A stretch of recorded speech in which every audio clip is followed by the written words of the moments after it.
Recording. Perfect. And we'll go ahead and get started just by introducing our panel and kind of how tonight is going to work. I'll do a brief introduction of our three incredible panelists. We have some prepared questions for them, and then we will open it up to all of you to ask any questions that you may have. You can use the Q&A feature, which should be down below on your toolbar, to ask any questions that you have. You'll also see in the chat, one of my colleagues, Mike Burgo, thanks Mike, is popping in a link for you all to record your attendance. If you can just go ahead and click on that link, it'll allow us to record you here as attended on NYU Engage. You don't have to put in any information, just click on it, and as long as you're logged into NYU, it'll record your attendance. And that's important because we will be doing a giveaway for this program. So we need to know that you were here. Mike will post that a couple of times throughout the program tonight, so you'll have plenty of time to record your attendance. But with that said, we are going to go ahead and get started by introducing our panelists. So our first panelist is Florence, or Flo Tong. Some of you may remember Flo. She is, as are all of our panelists, a member of the class of 2020. She graduated with her BS in computer engineering. During her 4 years at Tandon, she was an EG 1001 TA, an orientation captain, and served as the Tandon Undergraduate Student Council president for 2 years. Flo was an international student, calling Canada home, and now lives in New York, working as a global business analyst on the strategy and operations team at a startup called Sneak, which I am sure she will talk to us about. Our next panelist is Ruby Pittman. Ruby also graduated from Tandon, of course, in May 2020 with her BS in Business and Technology Management. During her time at Tandon, Ruby revived the student chapter of the American Association for Blacks in Energy, among many other extracurricular activities, while maintaining her passion for dance and the arts as an intern at the Joyce Theater and Jacob's Pillow Dance Festival. After a year-long internship with Con Edison, Ruby transitioned to a full-time position there, but has since changed up her journey a little bit, which she will share with us here just in a minute. And then last but certainly not least, we have Shristi Bhatnagar. Shristi majored in Management of Technology and graduated in May 2020 with her master's degree from Tandon. While at NYU, she was part of the Graduate Student Council and served as their VP of Finance. After graduation, she started her career as a consulting analyst at Worldwide Technology. At work, she forms corporate growth strategies through fact-based, data-driven insights and analysis. She's an avid music lover who enjoys exploring new places. Thank you to Flo, Ruby, and Shristi for joining us tonight. We really appreciate you being here. So we're going to go ahead and get started with our first question, and I'm going to pitch it in that order, and then we'll kind of go around. So I'll start with you, Flo, which is just tell us a little bit about your journey from starting your job search to where you are now, considering y'all started your job search process before we even knew what COVID-19 was going to be. So talk to us a little bit about that journey. Yeah, for sure. So mine was a very, very long one.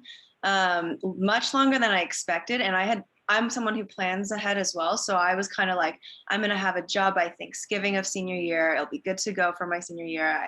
And we won't have to worry in the spring. And that didn't happen. So I started my job search as soon as I was in my last few weeks of my junior summer internship. I kind of had an idea from that experience what I wanted to be looking for full time. And so as soon as I finished that internship, I actually made an appointment with career services at Tandon and set up a meeting of just discussing where kind of, I guess, a strategy of how to approach job searching, which companies to go after, what career fairs to look for, what who to start reaching out to, just kind of put together a plan so that, my November mark would be hit. And then as the semester started, obviously everything got in, you have school and so many extracurriculars going on, things get really busy. And something I actually didn't realize that was part of the journey was how much time job searching was going to take and how much time I had to really dedicate to it. And so that kind of dragged on past the fall semester, was still searching and interviewing in March. And that's when the pandemic hit. And then everything kind of had to literally go to a restart.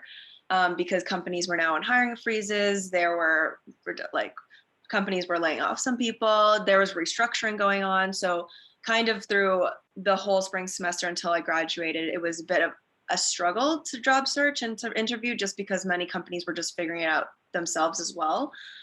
So then that kind of dragged on into the summer, where I was literally job searching as a full-time job after graduation, and then finally actually started my new position in November, so like 4 months ago, and was hired in October. So if you're still looking for a job now, like, don't worry. I'm someone who thought I would have it done in like 2 months easy, and it took over a year.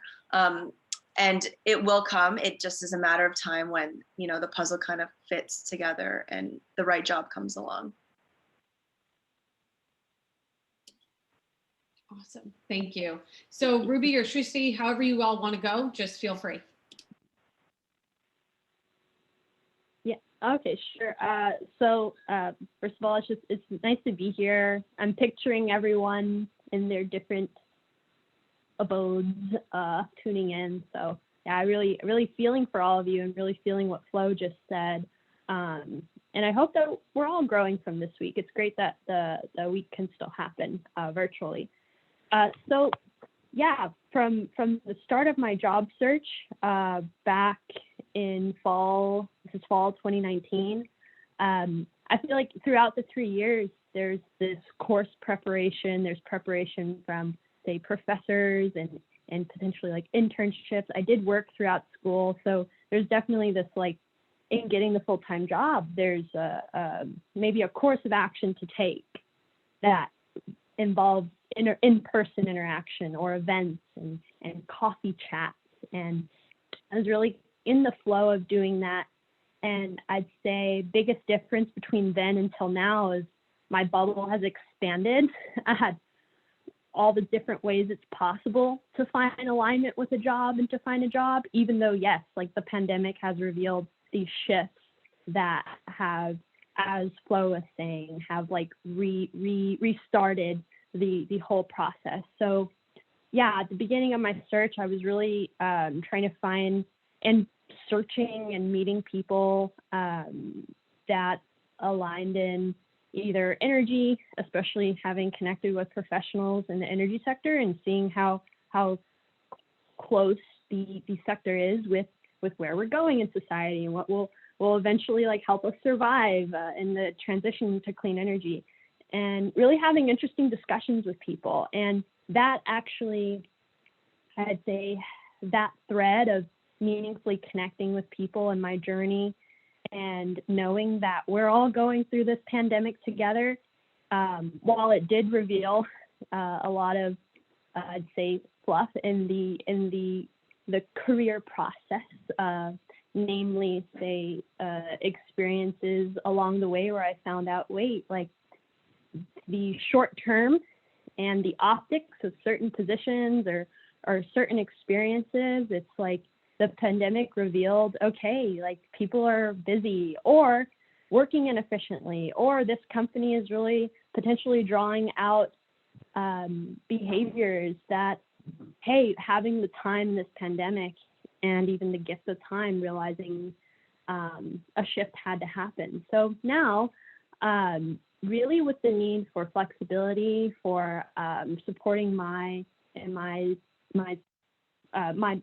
partner and my families respectively on the West Coast, I'm out here, made the decision really thinking more long-term. So shifting at the beginning of job search and pandemic, pretty short-term, pretty set, pretty, okay, this is how this could go. And now just seeing even more possibilities for like values alignment, still having basic needs met, that's very important, but also realizing like there's a lot more that society's facing and a lot more that's even been revealed in the pandemic. And going to an engineering school, we're building solutions. So being a part of something more long-term is important.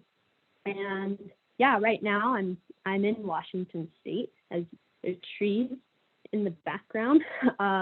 There's nature around me, there's breath, there's life. And yeah, I'm really thankful for the journey. And yeah, the pandemic, it's really hit. So I'll leave it to Shristi, and happy to be here. Hi all, I'm happy to be here as well. Super happy to, help you guys out with the experience that I had. My story is a little bit different from Flo and Ruby because I was a grad student, which meant my course was much shorter, for like 2 years instead of four. I constantly felt like I was in job search mode since I started because we started in August, and then we were already like starting to look for internships after the like for the first year, first summer, and then post that there was just like one more year and into graduation. So I felt I was constantly job searching throughout my grad school phase, and because of that, I mean, again, I got into it pretty early, like Flo said. As soon as my summer internship got over, I was already looking for jobs, and I was interviewing quite a bit. And my resume was ready because of Tandon Career Services. Again, I had my appointment scheduled, multiple. Actually, I wanted to be absolutely sure. I had multiple resumes for different, job roles that I was looking at. That was one thing that I was very sure about to, have it tailored correctly. So once all that was ready, like the groundwork, I was applying aggressively. And I actually was lucky to get like offers pretty early. I won't say they were early, but it was just right. I accepted my full-time offer right before the pandemic hit. So right before we went into lockdown, I gave in my drug screening. So that was like it. I was like ready to go since then. But yeah, I got my offer in Feb, accepted it after much thought and like during end of Feb, and yeah, started working in June right after graduation. Awesome. So Shristi, you actually kind of hit the nail on the head with what I wanted to talk about next, which was resumes, right? We know that unfortunately unemployment is really high right now, and there are a lot of applicants for every job that is out there. So I'd love for you to start, and then Ruby and Flo maybe jump in a little bit about, sometimes getting the interview is the hardest part, right? Just having that resume get you in the door. What do you think about your resume helped you stand out, or what have you seen in others' resumes that you think really helped them stand out? Right. So I'm just going to speak about my own experience. I found that every time I got a call from someone, an HR recruiter who liked my profile, they'd always want to talk about my academic projects. I mean, I'd mentioned my work experience and my internships, but what interested them was the academic project. Maybe it was like I did a project on New York City parking violations and like the trends that we saw. Maybe it was an interesting subject, and people thought, oh, what was this project more about? Maybe, can you elaborate? That, and I was actually recently speaking to my HR recruiter now, the company that I am employed with, and she told me that, yeah, I remember speaking to you about that project, and it was very interesting. So yeah, having academic projects really helped for me. I would say definitely agree with everything she said and cater your resume to who you're applying to and what role you're applying to. I know it's really tedious to make multiple versions, but it really does make a difference. If you and like there is a lot of times there's AI searches through the resumes and that filter through. So if you can hit as many of those like job requirement words that are there on your resume to match, a lot of times it filters through that way. A trick, I didn't do it in my job search, but my sister, who actually just went through a huge like co-op job search, she like would put the words in really small font and in white and hide it in the corner of her resume so that the AI would still pick it up without it showing up. I don't know if it works 100%, but she did get a lot of callbacks. So life hack that you can steal. And then the last one I would say is definitely add quantitative results on your resume. So if you did something like, let's say you ran a club with X amount of people, put the X amount of people and like put something quantitative so that they can see that you've done something versus just being a part of something, and that you can contribute to what they're gonna have you work on. Yeah, I think both Flo and Shristi really hit it. Also, just like take advantage of the career services. I definitely, especially when things went remote and say being at Tandon, sometimes it was either, having appointments at the Wunsch building. Correct my pronunciation too. Wunsch, is that correct? Okay. Or going all the way to like West 4th Street. And yeah, just the fact that it was remote, and even as an alumni too, like having remote appointments as a recent graduate, like super invaluable, back and forth.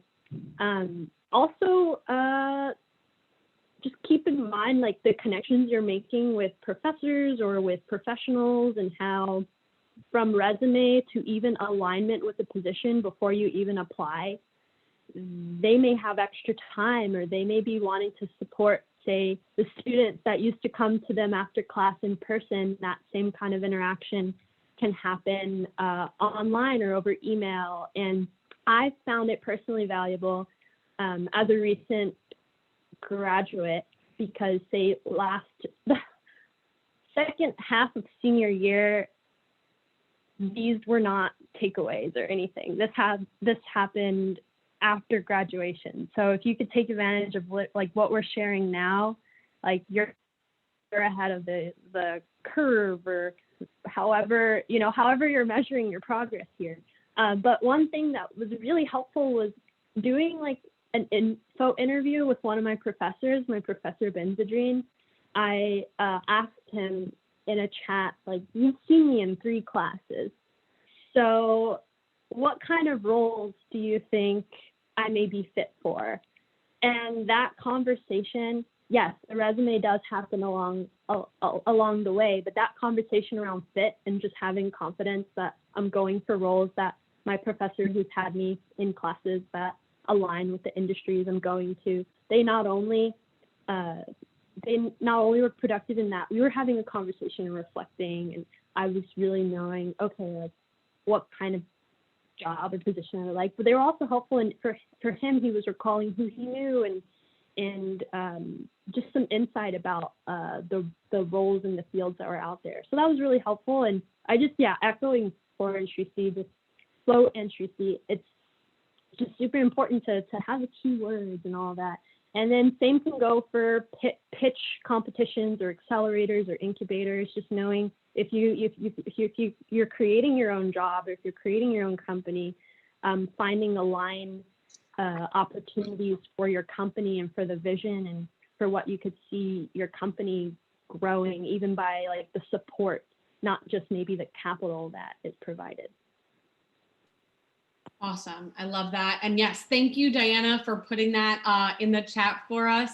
Wasserman is still doing all of their services remotely. They're happy to help. There's appointments available, drop-in hours, all kinds of opportunities. So definitely make sure to check out their information. But Ruby, you mentioned the word fit, and I love that you talked about that. So I'd like to pitch my next question to you, and then others jump in, which is, when we're looking for jobs, one of the things that we look for is institutional fit, right? Like, is this going to be a company culture that works for me?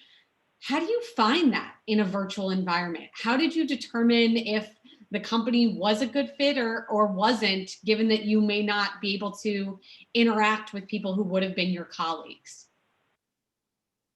Yeah, that's such a great question. Still figuring it out, because personally I'm still figuring out who I am and my interests and where I'd like to be long term, or at least start to develop the skills and the inner, I guess, self to fit in long term. But to find fit, there were a few different, say, areas for fit I looked for and realized were very important. One being cultural fit.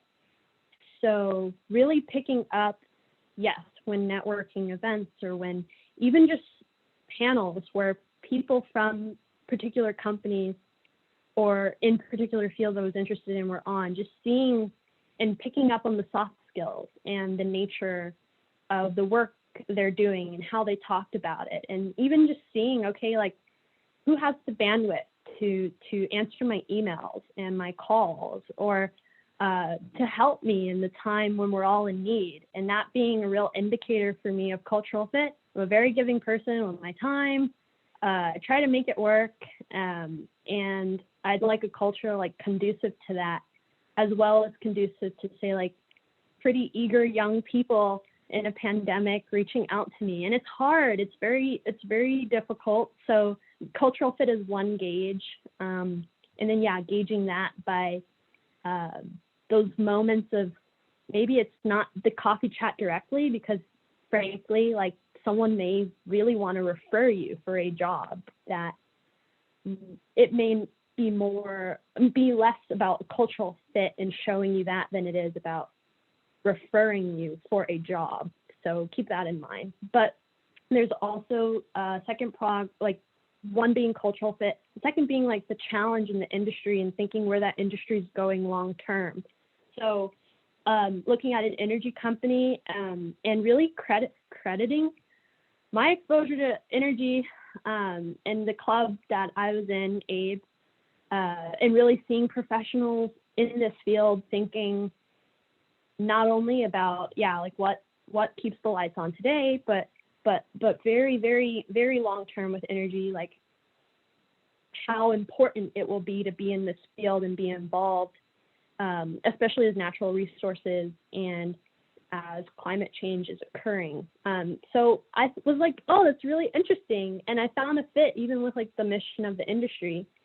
And I think another thing is just like seeing in the pandemic how flexible are certain industries and are certain entry level roles, like how flexible are those roles. And I left on very good terms and with the support to receive the flexibility I needed. Even while young, I'm still very family oriented and very, very interested in taking risks, especially now.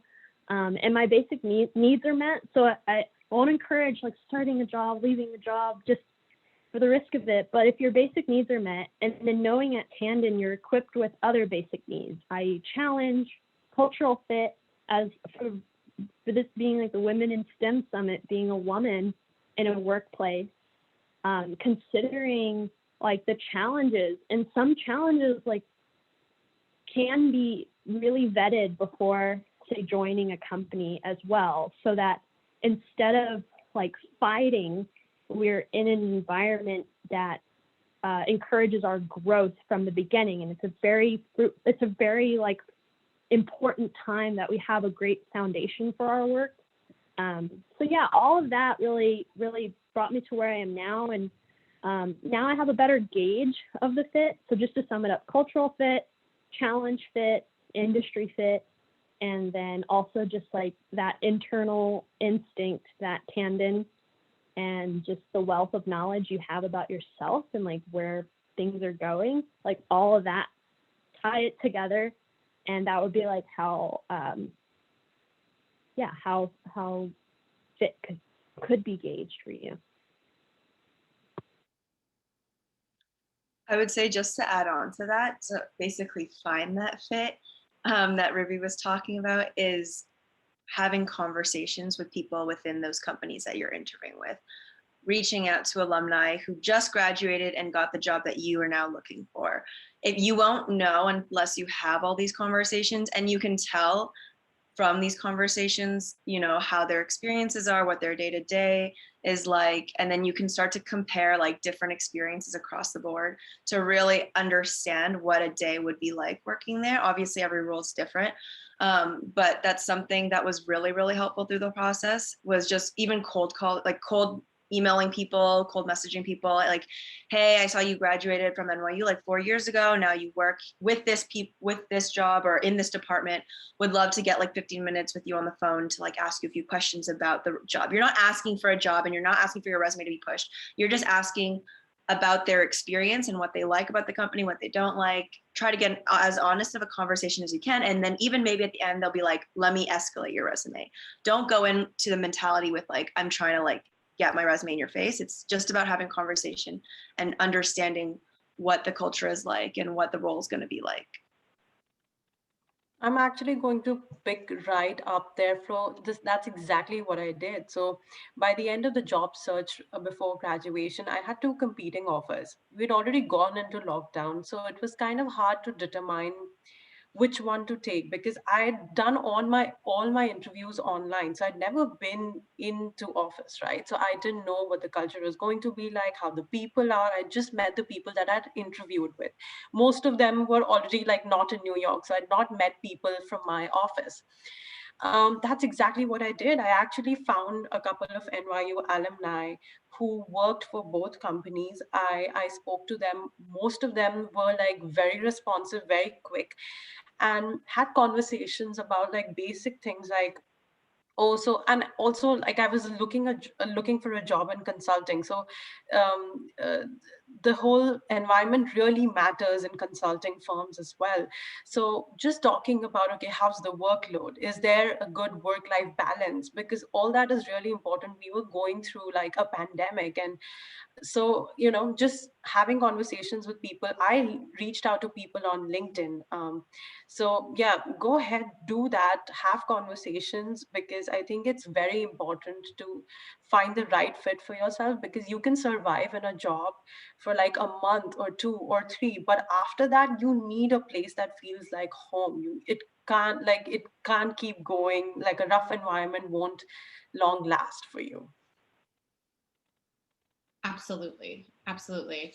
And I love what you all are talking about in terms of reaching out and asking for some help from some folks to kind of make those determinations, so that you're not making that decision by yourself in a vacuum. People ask me that all the time. They're like, you've been at NYU for 6 years. That's a long time to be in one place. I'm like, yeah, but I really like the people that I work with. And it's because you find that fit. And we always ask questions when we interview people to determine that, but it's just as important when you are the interviewee to be asking those questions to determine that fit. And if anybody wants to stay around and find out what some of those questions are, we can talk about those at the end. But one of the things that we have found is so important during this pandemic is supporting one another. There's a little bit of support happening for a small business in the chat, which I love. Thank you, Ruby and Alex, for that. But we know that this is an important piece, right? This is why we chose our summit theme, which is Heal Together, Rise Together, because we know that none of us can survive this pandemic alone. I think if we've learned anything from this experience, it's that we're not meant to live or work in isolation from one another. So I'd love to hear from you all, and whoever wants to start can start this off, which is just, where did you find support during this process? I mean, job searching is hard under normal circumstances. What did you do to kind of maintain your energy, your positive feelings, that resiliency? Where did that come from for you? Maybe Flo, since you talked about your job search taking much longer than you expected, maybe I'll have you start with that. Yeah, so through the process, kind of once it hit June and I graduated and I was like, I really need a job, I need to figure out what to do, I really found support in our alumni network, or people who I've worked with in the past from connections that I made through NYU. So actually through the entire summer, I had an alumni from, I think, class of 18 mentor me through the entire summer. We would check in like weekly calls. I was actually also at the time looking for consulting roles. So I practiced casing every single weekend with them, and they actually gave up their time to do that. So, finding good people who you can reach out to and who are willing to invest their time in you, that was a really big help, because not only did I have that case help, but we also talked about, okay, like, where should I start looking for jobs? Where should I pivot? Like, what do you think? I got this offer, I got this interview, how should I prepare? And just finding people who kind of have a similar background, or like somewhere where you can relate, or someone you've worked with. That would be the ideal situation. This connection I got through student council. He was a past president. So that way we were connected. But just reach out. You never know who's going to be willing to give up their time. And especially all of us, like, we've been through it, so we can empathize, especially through the process. So I would say reaching out through your network was the biggest help. Yeah, I think going to reiterate that same consulting, I needed casing practice didn't really have that in any of our courses. I reached out to a senior who was working in a company that I really wanted to work in, and the position was very similar. He was actually, there was a consulting club, an informal one. He was an active member of that, and so he used to practice like casing with me, and I was kind of thinking about this question and just, who supported me through this whole process. Definitely family members. My mom was like, I would just go, oh my God, like another bad interview. What am I going to do? So of course, keeping family members close. My boyfriend, he was fortunately or unfortunately going through the same process. He was graduating at the same time. So we used to keep each other accountable with like how many applications you're doing. Did you practice enough cases today? More like harsh truth, like reality, like a reality check. Are you working hard enough to get this done? Because sometimes you can feel a little low and a little like, close to giving up and being like, it's not happening, it's just not working out. But when you have someone to keep yourself like accountable, that was really helpful. And then of course, reaching out to a senior. Like I said, I used to practice casing with someone who had just graduated and was in a role, and now I'm kind of doing that with a junior of mine. Like I practice casing with him for his interviews. So yeah, just reach out.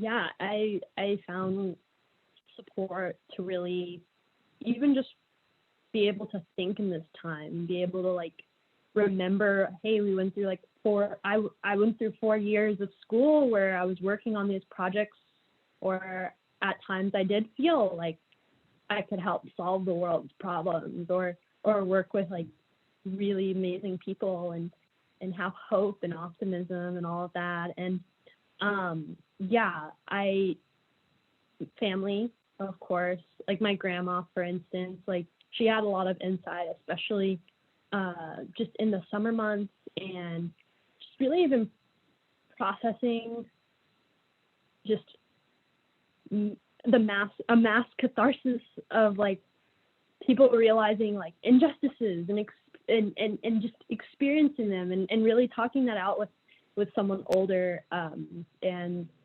wiser, along with working and finding meaning in work was really helpful, because her perspective, she's been through a lot, like she's in her late 80s, and it's helpful to talk things out with her. Yeah, my girlfriend really, she's just so supportive, and we've grown through the pandemic as well, and exploring partnership too. It's like, yeah, it's in a pandemic, it's all just heightened, and looking back at the strengths that is transferable to school and to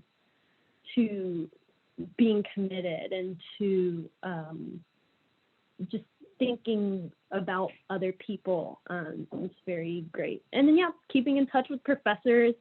I don't know if Professor Driscoll's on the call. Shristi, did you have Professor Driscoll? Okay, yeah. I did, and I miss him. Yeah, he's probably going to watch this. I think he recommended people in his classes to see this. But yeah, keeping in touch with professors, and oh, there's a knock at the door. And yeah, friends. I think we in the class of 2020, friends, just we didn't have our like goodbye time or our graduation parties or things that we were looking forward to. So trying to like keep some group chats alive and keep in touch with friends. You see Alex in the chat. She started a business. She's in grad school. Reach out to her if you're interested in grad school. She was in BTM. There's a lot going on. Like there's a knock at the door. But anyways, like all of that, just like that web of network. And then yeah, people I've networked with over the years. Oh, recalling like, oh, there's this person that I messaged on LinkedIn 2 years ago. Let me just message them again. Or, oh, there's someone who comes to mind that I met at an event, message them again. It's really just kind of relying on those who are around you. And I feel very grateful, and I hope that and all that we're sharing too, like there are people that are coming to mind to help you get through this next semester. Yes, absolutely. And then remembering that those people were there for you, and hopefully that then becomes your charge to be that person for someone else. Not that I'm putting the three of you on the spot, but knowing, I think, who Flo's mentor was, that student was mentored by an alum.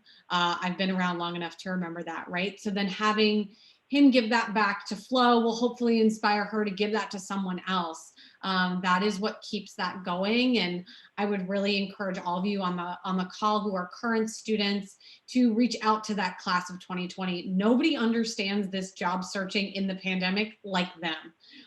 They really, really lived it. So I'd love for you all, and Shristi, maybe I'll start with you, to say, now looking back at it, if there's anything you could change about your pandemic job search and onboarding, what would you change if you could, other than getting rid of the pandemic? Because like that's a cop out. But is there anything you would change or anything you would do differently?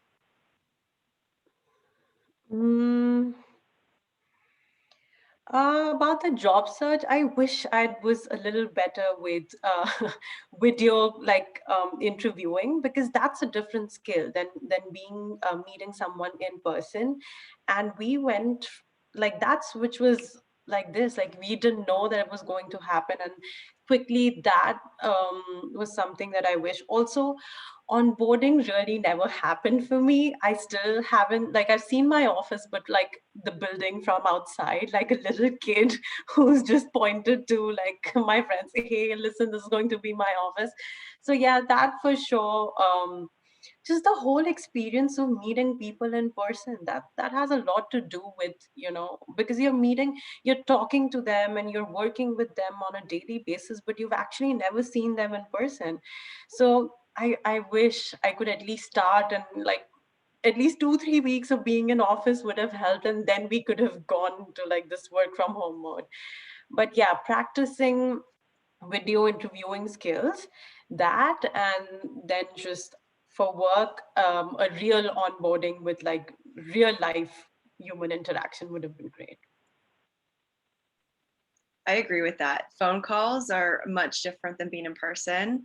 And like, I didn't realize it until I was on my first phone call. Like, it was like not even a Zoom where it's video, but you're just talking to someone, and you have to kind of figure out the social cues in that and how to like continue the conversation. And like in person, if you put me in an interview, like I most likely will be fine and like we'll be able to figure it out. But then like when you're on the phone, just kind of talking to a complete stranger, that was a skill I had to learn as a whole.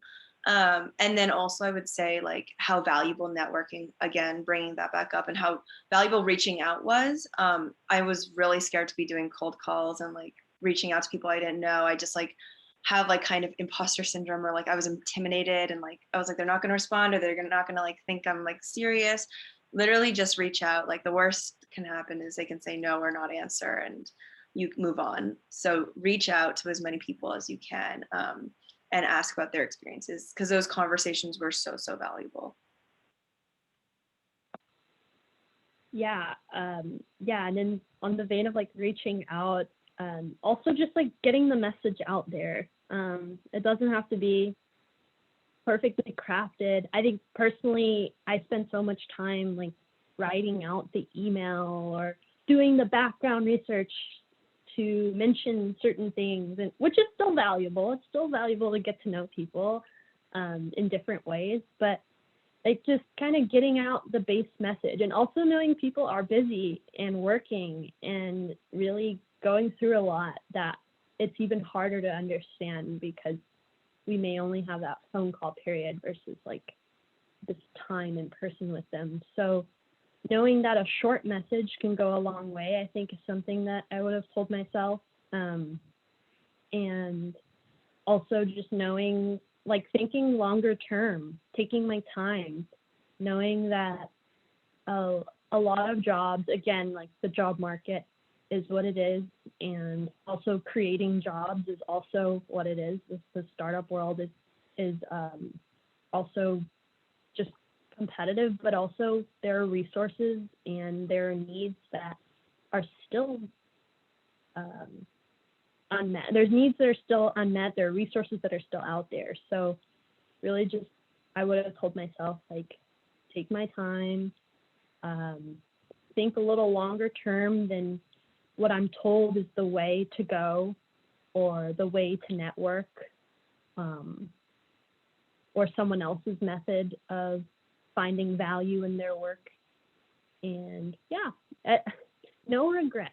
However, can't change the pandemic happening. However, you know, in going forward, and what I'd encourage really all of you to do is like reflect on, take some time, health and wellness, reflection, setting some values and standards you have for yourself, and knowing that those can help drive you too.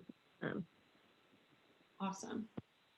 All right, well, we've got questions rolling in from our attendees, so I'm gonna move on to those.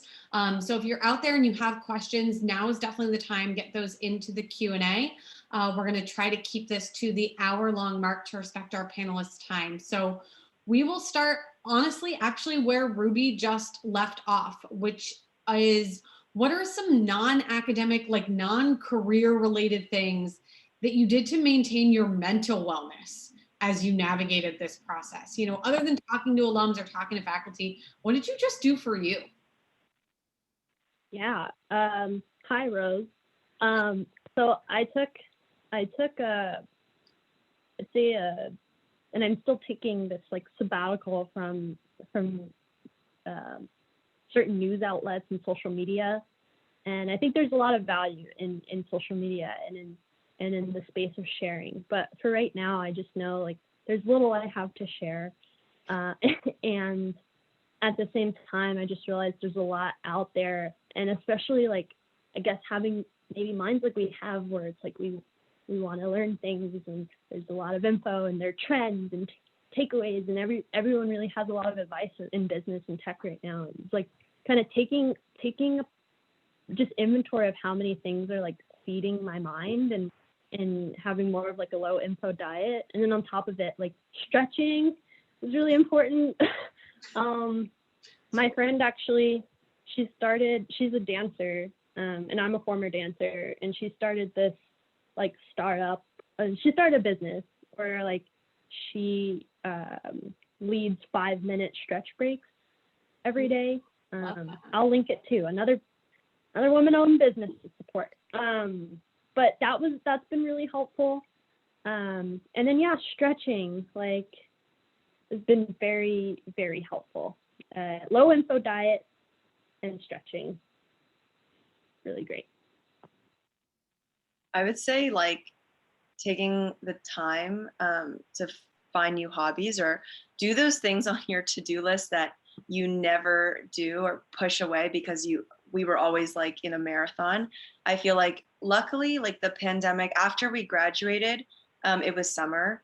So we kind of had the summer, and like being unemployed, I had a lot of time to figure out what hobbies I like to do, exercise, and do all those things through the 4 years of college that I like always like counted as non-priorities, but like things that actually bring you joy. So really like figuring out what those were, and like taking time to like basically like stop for a second and stop running that marathon. That was really helpful, and just reflect on like, you know, what you've been through, what you want to do. Like I graduated, and the next day I was like, wait, what do I want to be doing full time for the next 2-3 years? Like really, what is the trajectory? Because I didn't actually plan for this day to come. I really just thought it was planned up until graduation, and then after that it was like a kind of distant thought. So then I had to like debrief that. So just rediscovering hobbies, finding new hobbies, and taking that time to really figure out what makes you happy. I'd say just an extension of what Flo said, stop for a minute and, you know, take the time to just breathe. And I would give myself, see, job hunt is an ongoing process. It's not like working full time where Monday to Friday you can work, and then Saturday, Sunday, no one's online and you don't have to work, right? There are no meetings. you can constantly apply to jobs 7 days a week, 24 hours a day. So you have to consciously tell yourself to kind of take that weekend. Not, I mean, weekend, I'll tell you that never happens because you're constantly thinking about it. Take a day off. Tell yourself that today I'm not going to do anything job related. I'm just going to say watch TV or go for a run or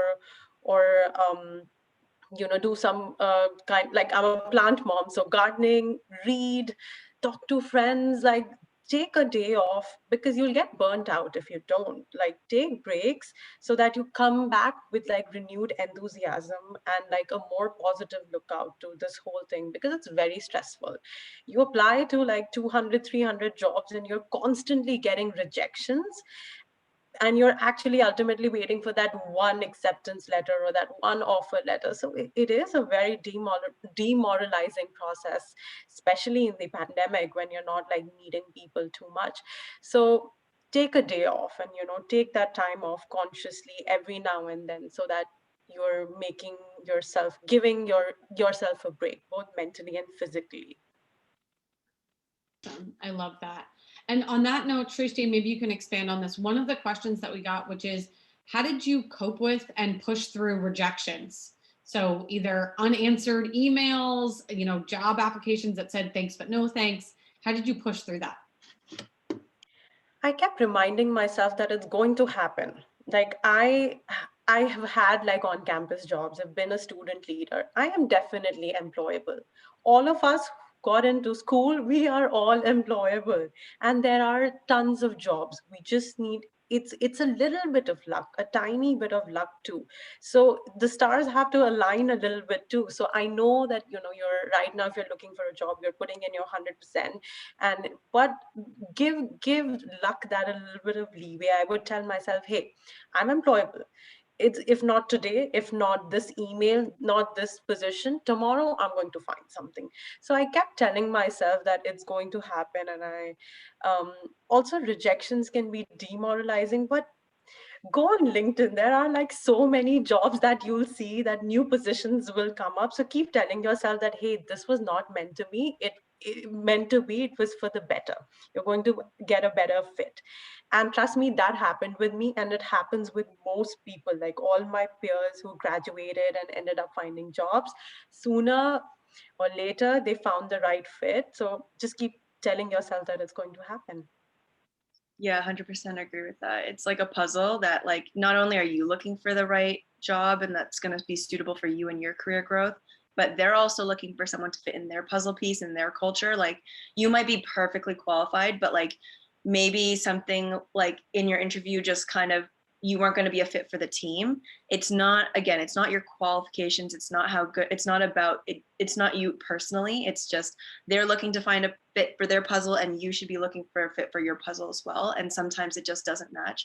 And same experience, like all the rejections I got, like the job I finally landed, it just made sense. Like that one made sense. And it was like, wait, this is actually everything I was looking for. And like, in the long term, like this, I can see this adding to my career trajectory. Like this fits what I was looking for in all parts. Whereas other jobs were like a little bit of this, like I could see myself doing it, but I don't know if I'd be happy doing it, like all these things. So it does work out. You just have to put in the work. Awesome. All right, I would like to pitch this question, and a lot of you talked about consulting, and so I think this is a super appropriate for this group, which is, what advice would you give to students who are getting disillusioned with kind of the corporate world after hearing so many stories of how life-consuming and intense jobs can be in sectors like consulting and banking and finance?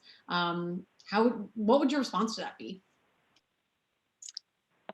I say again, it goes back to like the right fit. So some companies and some firms are a lot more intense than others.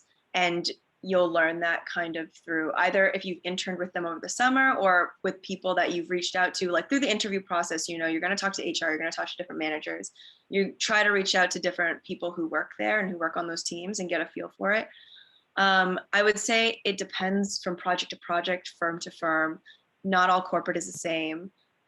So again, just reach out to whatever team you're applying for and trying to get a feel for it. And don't take it all as like one kind of group, like corporate is terrible or corporate is going to be like this. If you see it at one company, it's going to be like that at every company. It's not, and it really differs by team. So just do your best and try and reach out, and don't count them out, because it just depends. Yeah. Yeah, I totally agree with that actually. You will always, I mean, mostly have the option to switch teams or look, and no one will ever know. I don't even think I know if I'm like if this is what I want to do for the rest of my life. I'm still figuring it out. So it's okay to join a team and then feel like, okay, this is not the best cultural fit. What helps with that is networking doesn't end with you getting an offer. It actually, I've realized after getting a job, I have to network even more to get that next project, especially in consulting, to, pull new opportunities towards yourself, or even switch jobs in the future, who knows. But keep networking, keep talking to people, and it's okay if this is not the right fit. And mostly, even like with this, since everything's gone online, I think people are warmer. They understand that everyone is going through like a difficult phase. So um, reach out to people, try and make friends virtually at work. I think that really helps with like the whole fitting in thing. Just Yeah. one. Oh, go ahead. Oh, No. go ahead. Oh, I'll go after you. I just want to add on to one thing that she said, and that was like, if you join corporate, you're not like tied to corporate for the rest of your life. Like if you see it as a value to build your early career skill set, do it for 1-2 years. If you hate it, stick it out for those 1-2 years, but then you carry those skills that you've gotten from corporate, or like even the reputation of that corporate company that you've worked with. Think about it as a long-term investment, not just like the short term of like, am I going to be miserable? And you're not tied to it forever. You can always quit. Sorry, Ruby. Yeah, echoing again, like since the beginning of like this talk too, like in the talk of long term and short term, it's like disillusionment is real, and so is this like realization of very long houred work weeks, potentially being signs of inefficiencies and of toxicity rather than say like efficiency. But then, I mean, to Flo's point, there is a mixed bag, but I just would recommend, and I think about Alex's question a lot, just because of trying to find a place where, okay, 50 years from now, I can reflect and say, hey, like working here was in alignment with my values. Right now, it's like thinking about reflecting on your values. We're not too young to have values. We're not too young to have like even philanthropic interests or just like morals. So like observe the surroundings and really where others are coming from around you. If you are where you are, and then what other people are doing. Actions speak very loud. And then really validate your self-worth and your morals and your values wherever you can. And hopefully like turn that discouragement or like those moments of seeing this like other side to things at times. And this also exists in nonprofits. I've worked in nonprofits. I've worked at a Fortune 500 company. Like I see it's very much everywhere. There are people in these organizations. So really taking the understanding of the people and then taking it, hey, if you have to go, take it to the values aligned place. But know that, as Flo said too, like you're just more prepared, and know that you kind of create the value in your experience. And there are a lot of, I'd say, optics and signaling that working at particular firms may offer, but know that you can add value to wherever you go and whatever you do, especially if you're creating a job for yourself or for other people. I think that's a very noble path as well. Awesome. Okay, so I love this question because it was totally not anticipated, which is, what would be your advice to students who are about to attend NYU? So class of 2025, I can't believe I'm saying that out loud. Any steps that or advice that you would have as they're just getting started, projects to work on, things to get involved in? Yeah. Well, what would your advice be to the incoming students who will hopefully not be job searching in a pandemic? Get involved, especially in your freshman year, just because you have 4 years ahead. Get involved as much as you can. And that's probably freshman year, you'll also have the most time on your hands. So get involved in like clubs, in projects. Tandon has VIP projects, so try and get involved in those. And then from there, you'll realize what you like and what you don't like. And then you build on that in your sophomore year with your further deepening some of those interests. Junior years where you kind of like look for those internships that are going to kind of mold your career, or mold where you do your full-time search. And then it builds year after year. So, I mean, the fact that you're already paying attention to it, you're already 10 steps ahead of the game. But I would say the first step is to flesh out your interests and really just try everything, and don't be afraid to try things. Yeah, also just know whichever major you're coming into, like just take stock of different fields out there. I came to Tandon from an arts high school, and just reflecting on how exposure to different fields helped from freshman year on, and it's multidisciplinary experience is like invaluable in corporate and in nonprofit, wherever these days, and really just taking advantage, taking stock of what you've done in high school, what your interests were, and new fields. Think about, okay, we have space exploration. What about cultural affairs in space? What about space engagement? Oh, we have these like goals for clean energy and for potentially like shared economy one day. Oh, what kind of skills may plug into that? And just like sky's the limit really for you in freshman year. There's also these like there are companies with the pre mixer for the freshmen and all of that. But just take inventory of all those different opportunities to network. In those events that are tailored for freshmen and sophomore, like the discovery events. And then also like take inventory of the field and of things that, whoa, this freshman is asking me about this and has thought about, say, space so intensely already. Like, let's create an opportunity for them at an internship level. And then by the time you're a senior, like you've even created a whole opportunity, like a whole space for yourself in space maybe. So yeah, just think about just how the fact that you have a lot of time in your hands, as Flo was saying, can afford you just the opportunity to really explore. Awesome. Perfect. And it is exactly 6:59, which is what we were going for. So I want to say thank you. Thank you to Shristi and Ruby and Flo for being with us tonight, taking time out of your schedules to give back. Hopefully this is the first of many opportunities for you to connect with our students who are going to be going through a very similar experience that you all had. I also want to thank everyone for coming tonight to our panel. This is, as I mentioned at the beginning, our second Women in STEM Summit event. So Mike is actually going to pop the link, thank you, Mike, into the chat for you for the events for tomorrow and Thursday. If you are available, you can check out that link, RSVP, so that you get the Zoom link. We would love to see you at those as well. Thank you to everybody who recorded your attendance. The winner of our giveaway will be notified early next week. So definitely be checking out your email for that. And then last but not least, I know we didn't get to everybody's questions. My apologies for that.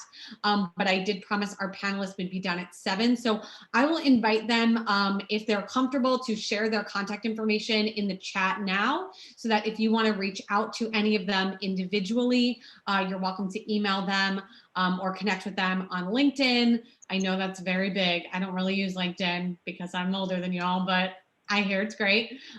So definitely feel free to reach out to them. So I'll hang out for a few seconds to let them do that. But again, thank you all so much for coming tonight. We really encourage you to check out the events for the rest of the week, and we hope to see you there. So thank you all so much, and have a great rest of your night.